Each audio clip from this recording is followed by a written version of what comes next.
Boy, am I excited for this one.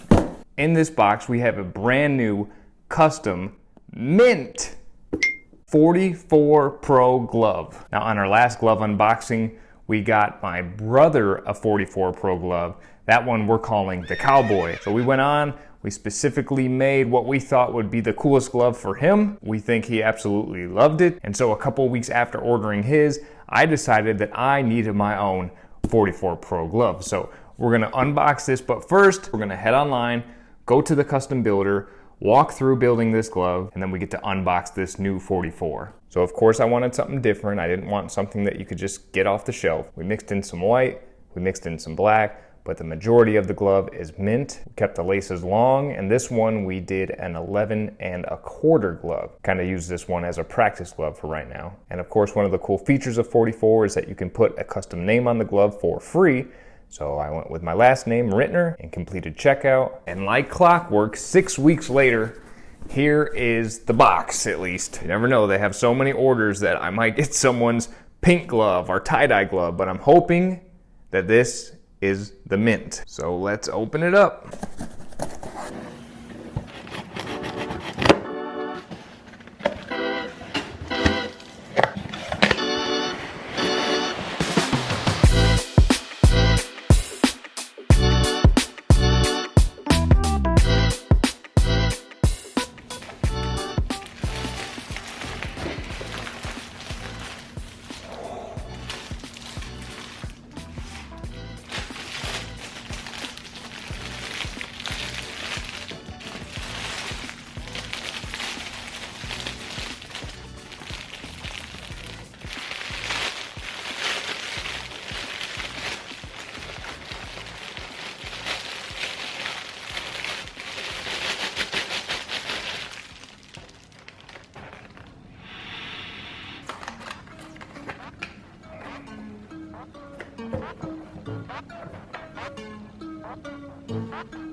So we're gonna do first try on and first squeeze.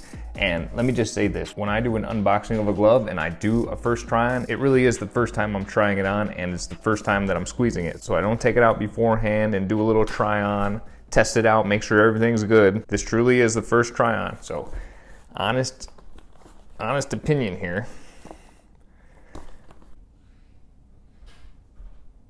First squeeze. Definitely a lot easier to squeeze than the A2000s that we recently opened. The odd thing is that for an 11¼ it does seem bigger than my 11½ A2000 that I have. It's really tight in the thumb here, right where this goes across is right, you can actually see it in my thumb. You can actually see where it's leaving a little crease in my thumb. It seems a lot wider than an A2000, like a lot more palm room here. And maybe just because there's no palm stamp on there, it might just be throwing me off. But it does seem wider. And oddly enough, even though it seems wider, the fingers feel a little bit more narrow. It's crazy how easy it is to close already. We'll do a quick comparison here to the A2000. So, do a little side by side. This is 11¼ this is 11½. The mint seems to be a bit bigger, a bit longer, and like I said before, maybe a little bit wider, I don't know.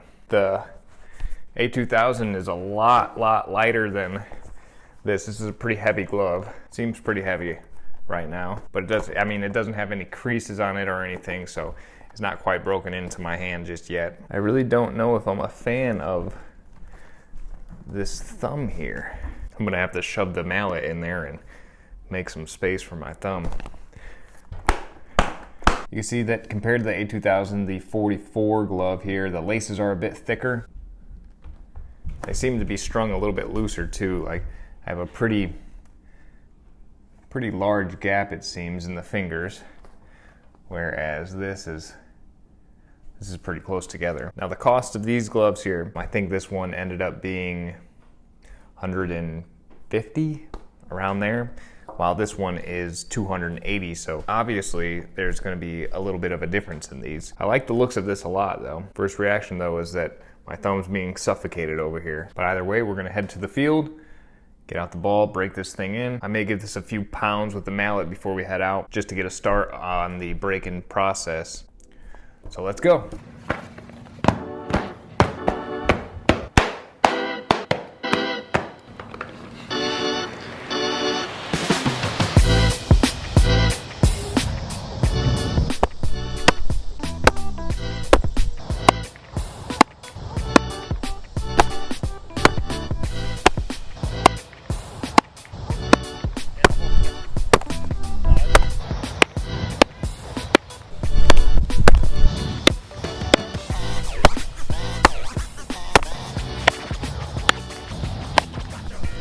All right, we're winding down our first day of breaking in our 44s. But our first reactions, I'll start with mine, and Brandon can kind of jump in here. But first reactions are that the thumb issue that I discussed previously is getting a lot better.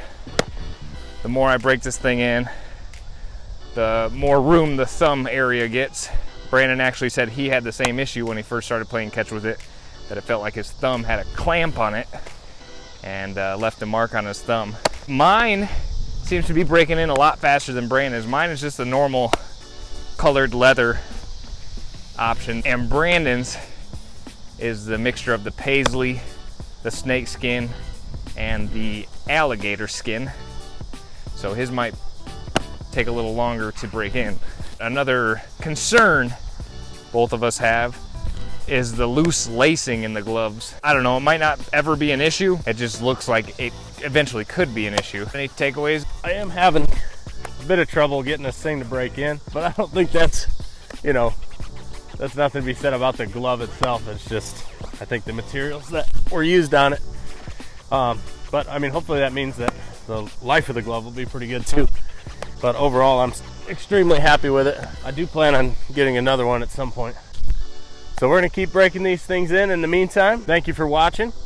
As always, like, subscribe, show us some glove.